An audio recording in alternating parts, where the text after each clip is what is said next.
ఉదయగిరి ఉప ఖజానా కార్యాలయంలో ఏసీబీ దాడులు జరిగాయి.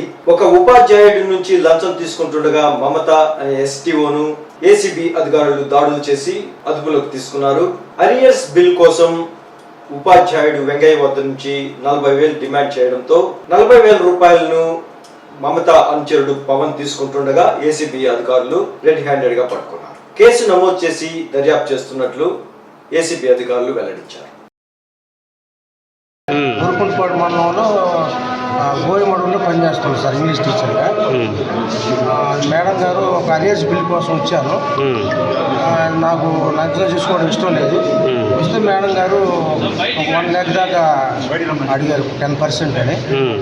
తర్వాత మన శ్రీహరి గారు మాట్లాడి ఒక 45,000 చేస్తానని చెప్పి మాట్లాడి చెప్పడం జరిగింది.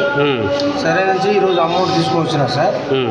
ఇవ్వమన్నారు మేడం గారు, ఇవ్వమంటే ఈటానికి పోయినా సార్. నాకు వచ్చి పవన్ ఒక అతను ఉన్నాడు, అతనికి ఇచ్చేది అతని చేతికి అని అంటే అతని చేతికి ఇచ్చాను సార్. కిందకి వచ్చి దిగొచ్చి అతను కిందికి రమ్మని కిందకి దిగొచ్చి ఇచ్చాను.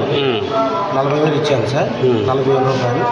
తర్వాత ఏసీ నుంచి పట్టుకున్నారు సార్. 8,92,717 సార్. అయితే ఒక 1 నుంచి తిరుగుతూ ఉన్నాయి సార్. 2 సార్లు ఇచ్చాను సార్. అంతకుముందు నేను రాలా, 2 సార్లు ఇచ్చాను. 2 సార్లు ఇచ్చాను. పెళ్లి పని ఉంది, ఇది 3వ సార్.